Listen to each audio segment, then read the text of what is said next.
Hey, it's Dr. Kate Walker. I hope you can hear me. It is September 3rd, 2020, and today is all about supervisor tools. So I'm checking my video, I'm looking at you. I'm hoping that if you guys can't hear me or see me, you'll let me know ASAP so I can fix something. All right. So September is going to be all about supervision. Supervisors, you've got double duty. Most of you are in private practice. I know there are a few of you, you work in agencies or you work in settings where you are, you're not really seeing clients during the day, and that's okay. This is still about your business. Even if you are a school counselor and you've been assigned the duty of supervising your supervisees, or you're in an agency and you really have an administrative role, but they've asked you to do some supervision as well. This is for you. Business is part of supervision. Yes, there's a clinical piece. Yes, there's an administrative piece, but there is this business piece that can confound all of it because as a supervisor, you share the liability. And I really, really hope that there are some new or potential supervisor associate. I'm sorry, I'm going to say this wrong 15 times. LPC associates who are going to be watching this. I hope there are some potential and current LMFT associates watching this video because I want you to hold your supervisors accountable. It's really important that you are able to call them out if you need to, respectfully, kindly, right? But making sure that you let them know, hey, I heard this thing on this thing called Texas Counselors Creating Badass Businesses, and it's really important that you operate a ship-shape business. And if you don't, right, supervisors, if you don't, you share the liability. This is your license at stake. So for most of us who are supervisors, supervision only constitutes a small part of our income, right? And so if you do something in your supervision practice that impacts your client practice, right? That's like setting fires on a boat. I can't think of a better analogy, right? It's not good. It's not good for it. So today is all about great business practices for supervisors. And those of you who are not supervisees yet, or you are a supervisee, this is an amazing time to be a supervisee because really the sky's the limit. You can supervise with anybody. You can choose a supervisor from anywhere in Texas, right?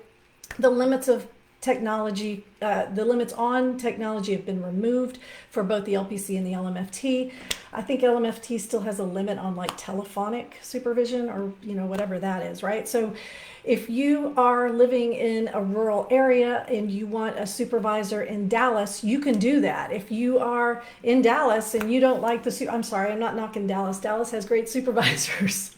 But if you're in Mansfield and you want a supervisor in Dallas and you don't want to drive or you don't want to drive that often, now is a great time to choose a supervisor because you can go to any supervisor directory. So you can go to, I have a directory on Kate Walker Training. You can click supervisor directory and you see a list of all kinds of folks who are in the Texas Supervisor Training Group. It's a free listing, so I don't make any money from the directory. It's just a way that supervisors can kind of showcase their stuff, but you still have to do the interview, right? So how do you interview to get a great supervisor? So I'm going to talk about that today. I'm going to do it in 30 minutes because that's what I do. I talk really fast and I make some little errors because I need a drink of water or maybe more coffee, right? And of course, I do have my coffee today and my dope therapist t-shirt. So if you're interested in this t-shirt, go check out Melanin and Mental Health. They have these shirts. They're amazing people. They do so much for counseling and just a world of great information. Go check them out.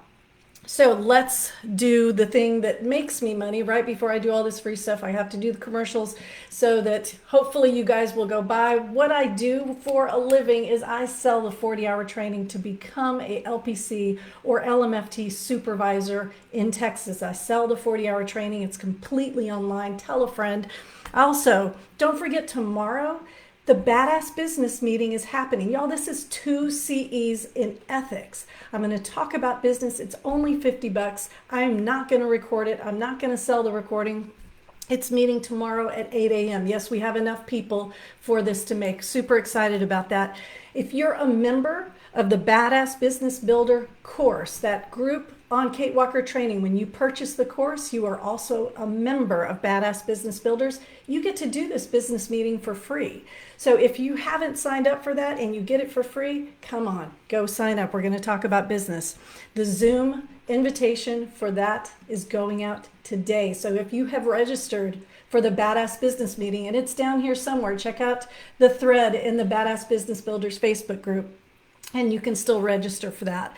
Don't forget the 40-hour training. Our 40-hour training includes a membership and counselor supervisor, certified counselor supervisor membership. That's something I created. So you have a year to grab all the templates, new rule changes, any new paperwork. I throw it into that membership, and you get all your supervisor CEs for free. So why wouldn't you continue to have the membership? If you have that membership, you get the monthly consultation group for free. What's the monthly consultation group? Well, September 28th, Kenda Dalrymple, superstar attorney from Austin, is going to talk to my Texas Supervisor Training Consultation Group all about the changes. We have some stuff coming up on October 1st I think you're aware of, like the whole change from LPC intern to associate. Yeah, whoop whoop, we're super excited about that. So at the Supervisor Consultation Group, if you're a supervisor, you can join that. It's 2 CEs, ethics and supervision. It's only $25 and it's completely virtual.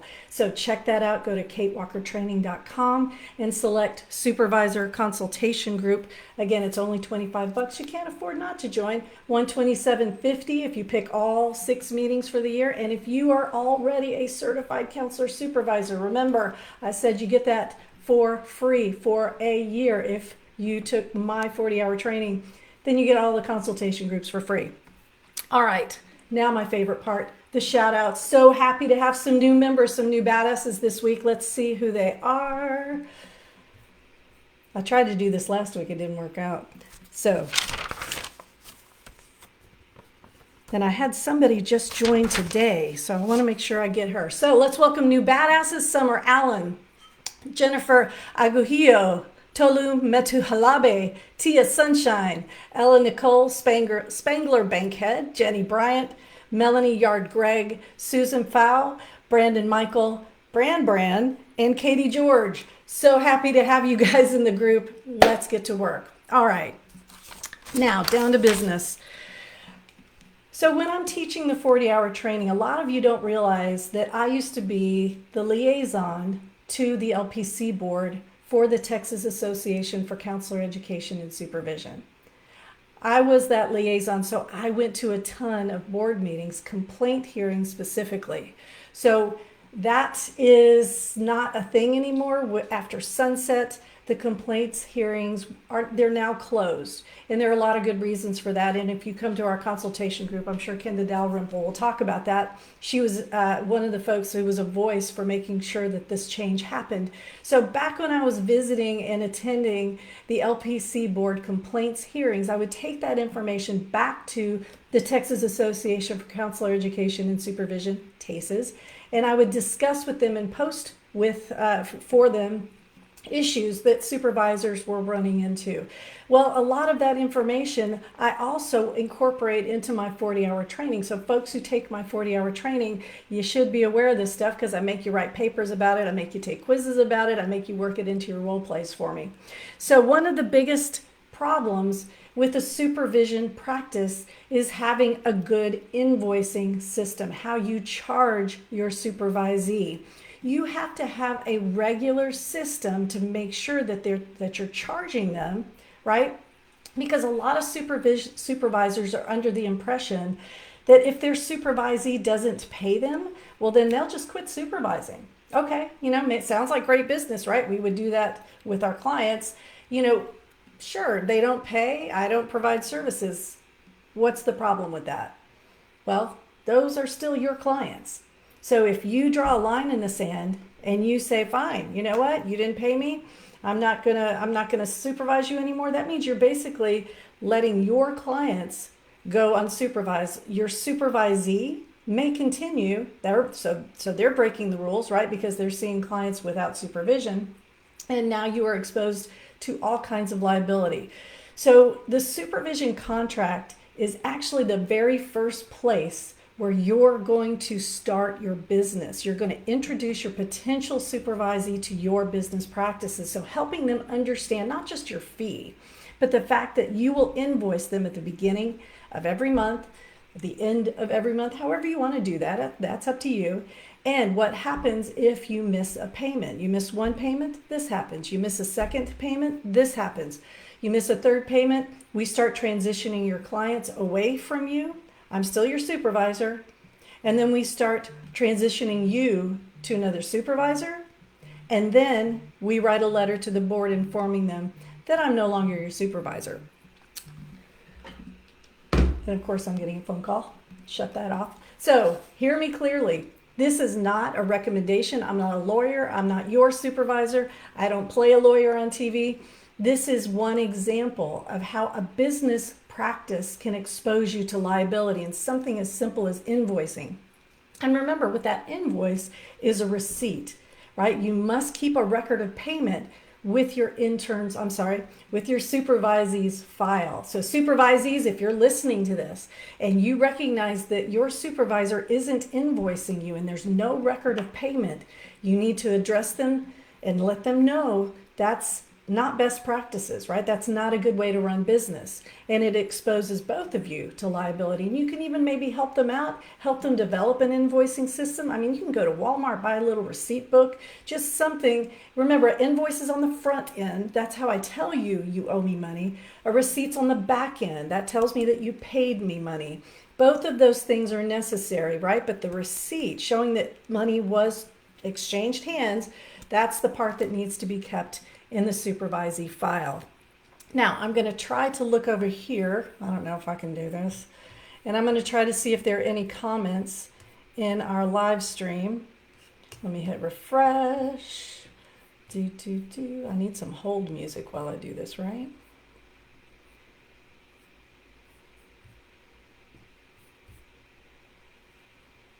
All right, I see Jocelyn in there. Hello, Jocelyn. Hello, Carolyn. Thanks for joining.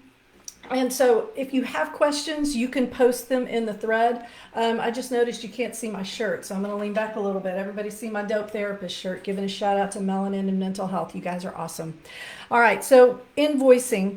The other alternative to invoicing, perhaps you don't want to exchange money. So here's the problem.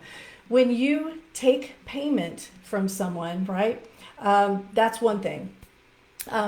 If you pay, so a lot of you hire your supervisees, and I'm not going to get into the W-2 versus 1099 debate. That's for another time. We're actually going to try to bring in someone to talk to the consultation group about that either in November or in the spring of 2021. But when money changes hands, there's paperwork, right? So some of you may choose to barter, and that's okay too. Bartering is wonderful. So how do you barter for supervision? One of the ways I did that was I required my supervisees to provide me with 12 direct hours of clinical work through my nonprofit, Ann's Place, every month. 3 hours a week, 3 to 4 hours a week. And they had to donate that. So that means the clients who came to Ann's Place, they would pay the practice, right? They would write a check that said Ann's Place, or we would run it through our point of sales for Ann's Place. And that money went into Ann's Place. I did not pay my supervisee. I required the 3 hours a week, and that equaled about what my fee was. How did that work? Well, when my clients are my supervisee's clients. Remember, when they would pay, that would equal what my supervision fee generally would be. So it depends on your area. It depends on what people in your area are charging. You know, you set that. I know some counselor supervisors who charge their hourly rate. There's nothing wrong with that. You absolutely do you, right? This isn't about what to charge or best practices. But if you don't like paperwork, I hate paperwork. So bartering worked for me. I was able to offer my services to my supervisees for free, which was amazing. They got free supervision, but I was able to have this section of my business, this nonprofit, that actually made a decent income because people came, they paid for my supervisee services. It surpassed what I would have made doing supervision. So that means I made more money. I made more money from client income than I ever would have from my supervisee income. So a lot of folks are doing that now. I'm looking at Jennifer Kane. I think Jennifer does some bartering. I'm trying to put in my glasses here. Monthly supervision charges work well for me. It gets tricky when they're seeing clients to pay for supervision. Then I have to wait until the end of the month for billing to be complete. So that's true. So you may need to work out a few bumps. I know for me, if my intern, so I was kind of mean, y'all.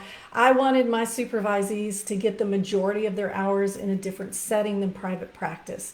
So I didn't want them to give me more than 3 hours a week. If they gave me 5 hours a week, I was like, okay, that's great, but you're basically donating, 2, 4, 6, 8 hours to me. I'm not paying you for those, right? We're not going to even up at the end of the month, and I give you the overage because I want you working in a hospital. I want you working in a school. I want you working in an IOP or an eating recovery center. I don't want you getting all of your hours here. All right, so let's talk about number 2, a scheduling system. Did you know that failure to meet with your supervisor is one of the biggest causes of direct liability for a supervisor? Right? So something as simple as, well, I could never get a hold of my supervisor, so we didn't meet. Right? So as a supervisor, there's direct liability and indirect, right? Vicarious liability. You can't supervise what you don't know. So when you find out about it, you do the best you can. You try to clean up what you can and move forward, knowing that there may be some consequences. Direct liability means you didn't meet. You didn't meet with your supervisee, right? So that's on you. If you don't have a scheduling system, something efficient, so when your supervisee misses you, they have a sick kid, they're sick, right? Especially during COVID right now. So having an efficient scheduling system, like you would for your clients, is part of doing good business, right? So the business piece is everybody's efficient, everybody's showing up for supervision, everybody's able to pay your fee. If they don't show, I know a lot of you, because I read your business plans, I know you have no-show fees. Good for you. I think that's awesome. So your supervisees understand that if they have to miss 2 supervisions in April, they can go to your scheduling system and see your openings for supervision. I know some of you that actually charge more for the prime time spots. Good for you, right? So if your supervision time is between 8 and 3, and your supervisee signs a contract and they understand they can only get you between 8 and 3, but then it's the end of the month and they've only come to see you twice, well, they've got to take some prime time slots. Well, you may say, well, you take a prime time slot, a client spot, I'm going to charge you my client fee. So that's up to you. This is how you do business, but understanding your scheduling system is so important. Right? I know a few of you are still relying on phone calls and emails. Well, if you don't have a calendar in front of you where you're able to track how many times your intern came that month, and you end up with 3 hours instead of 4 for LPC supervisors, or you look at LMFT, I know the wording's a little bit tricky. Basically, LMFT says, meet weekly unless there's due cause, right? So there's not really a makeup. But if you're not holding yourself accountable for makeup hours, right, at the end of the supervision experience, if your logs get audited, if your records get audited and the staff at the LPC or the LMFT board or BHEC is looking at this and they don't see the proper number of hours, your LPC supervisee will lose every hour for that month. Every direct hour for that month will be tossed out. LMFT associates, they may look week by week, right? So you have to think of this in terms of good business, but it hits your liability, right? Which is number 3.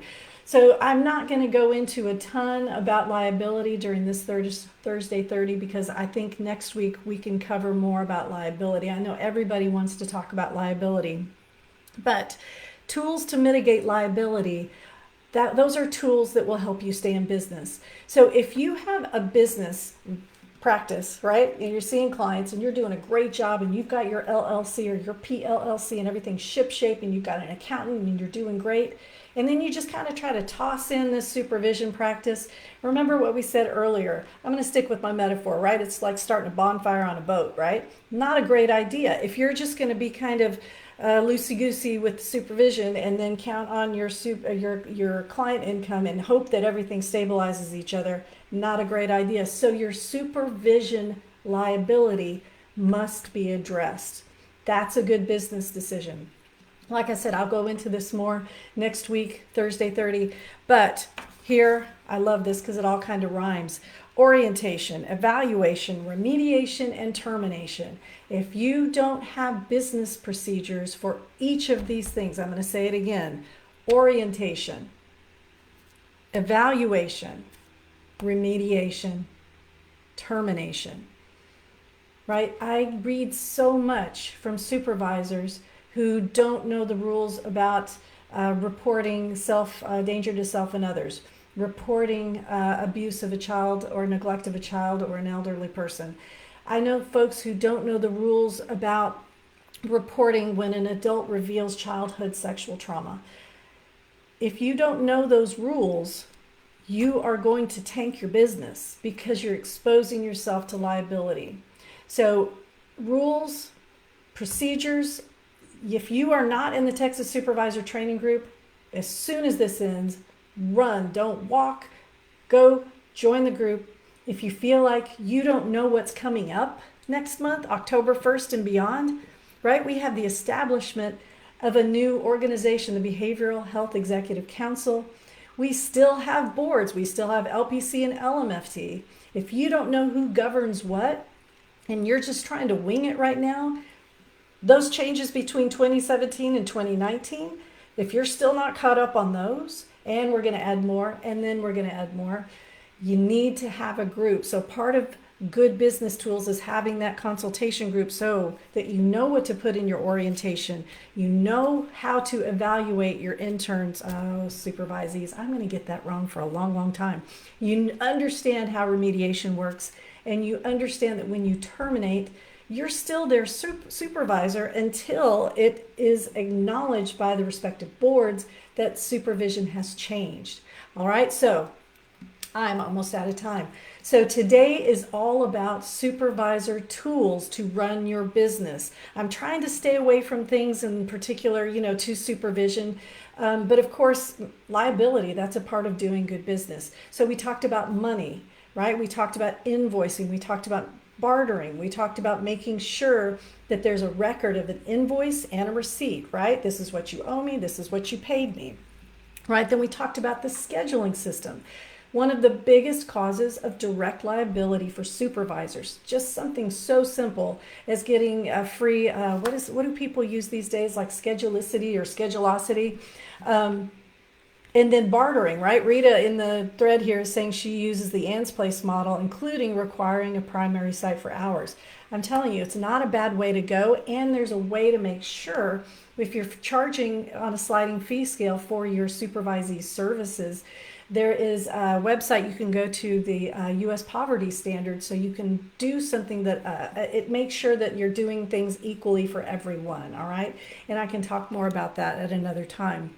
So bartering, scheduling, and then tools to mitigate liability. I want to let you all know I'm going to talk about this and more. I've been invited, actually my proposal got accepted, whoop whoop, so I can teach a learning institute November the 10th. I'll be doing supervision in the age of COVID at the Texas Counseling Association virtual conference. So if you've not registered for the Texas Counseling Association Professional Growth Conference, get over there, do that. This pre-learning, the Learning Institute, it starts the day before the conference, but it's 6 hours, 6 CEs, everything you're going to need for your supervision CEs this year, plus ethics, plus more.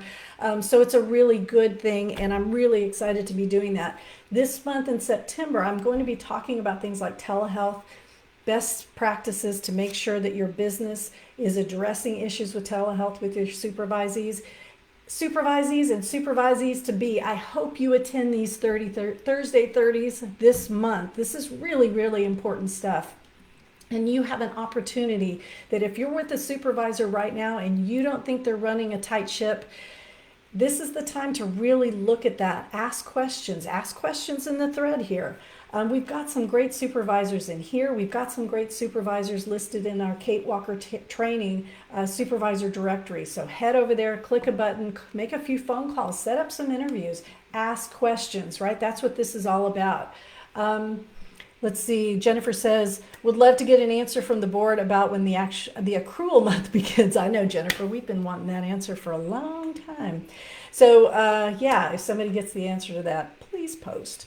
All right, so any other questions? I'm going to wind it up. Post them here in the thread. I'm still going to do website reviews. So if you want your website reviewed, if you want me to take a look at it, do something I love about it, something I think needs to be fixed, and then something else I think I love about it, just post the link, sorry about that, in the thread below, and I will go to your website and give you my honest feedback. I got to tell you folks, I'm having a little bit of difficulty addressing all the messages that you put into Messenger. And so we're going to get to those as quickly as we can. Same thing with your emails if you're sending me emails. But remember, you can always go to KW Training IT, kwtrainingit@gmail.com. If you're interested in getting listed in our supervisor directory, head over to Texas Supervisor Training. It's a great bunch of people, super safe, super nurturing, and we're really supportive of one another. Go be the best supervisor you can be. This is Kate Walker. Remember, hashtag counselors don't quit, right? This is your fault. You are too important to lose, like things like getting in trouble or going out of business, right? Keep watching. Every Thursday, 9:30 to 10. Have a great day. I'm going to look over here and try to end the video in a cool fashion, maintaining contact. I don't know. Bye, guys.